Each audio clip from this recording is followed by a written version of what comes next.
Hi. My name is Anvita, and I could use a traditional way to introduce myself. I could talk about my education, my life events, my hobbies, but let me try another way to connect with you, and let's see if that works. So I'm going to share with you a thought that I've had for as long as I can remember, something that keeps coming back to me, something that I've struggled with, I've learned from, and that's shaped my understanding. Thanks to Hemant, because he's already introduced a lot of it in the education section, so it'll help you connect to that. So I'm going to share with you my journey of dealing with emotions, how I understood how to deal with my emotions. The first time I used detachment from emotions was when I was very young. I was about 10 years old, and I would use it in a socially embarrassing situation, or when my parents or my teachers were scolding me, and I would float away trying to detach from the intense situation that was in front of me. While I was studying psychology, I came across the hypothalamus, which is located on the third eye in your brain. So this acts as a sort of a traffic controller for our emotions. Before the stimuli reach the logical part of our brain, they go through this part of the brain. So when you allow the emotional part of your brain to take over, it puts the logical thoughts on a backseat, and it takes over, which is called emotional hijacking.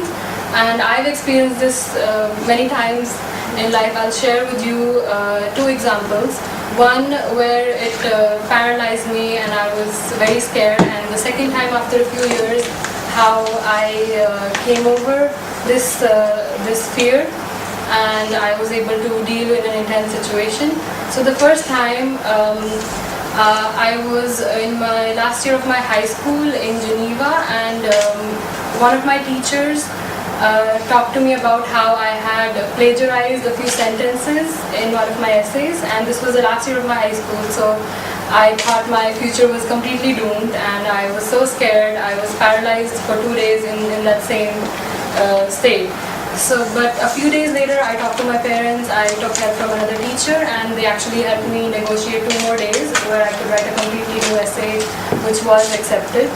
My second example is from when I was studying in the UK, and the local police there contacted me because they were investigating a murder of somebody who used to be my neighbor, of a girl who used to live very close to me.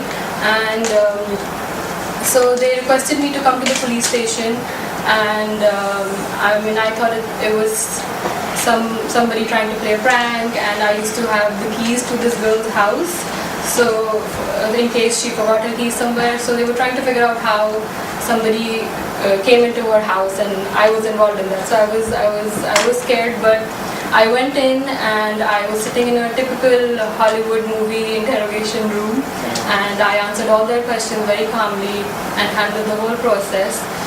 Later, when I told my parents and my friends about the situation, they were very surprised, less than I was surprised, at how well I handled such a delicate situation. So my second example was when I was able to observe the situation and let my logical part of the brain work harder. Which is called emotional intelligence. We just talked about it. This is when you are able to observe, your mental state, and which just allows the logical part to take a front seat, and the emotions don't take over. So after that, I did some classes with the Art of the Living, and there an example got stuck in my mind of how if you let somebody push your emotions to take over, it's like giving them a remote control to your brain, and they press whatever button they want, and you just follow that. So this helped me identify the triggers that generate emotional response in me. Later, I was introduced to some teachers at the Brahma Kumaris, and they encouraged me to do an open debate, which was the first time I freely discussed things like this with someone. And there I developed an understanding that thoughts are like waves in an ocean. They just keep coming and they will never stop.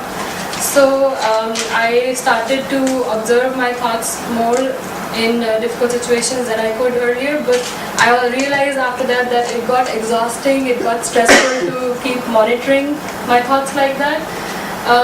Then I started reading books called The Secret, which introduced me to the idea of giving gratitude, which also is one of the the things you start doing when you're happy, as we talked about. So these books helped me feed into the system thoughts of gratitude towards people, objects, situations, and that really generated a lot of positive energy in me. So actually, this whole process has been it's always going to be a long journey, and I'm looking forward to keep exploring. And last week I was voted the least angry person in my office, so I'm already getting some feedback.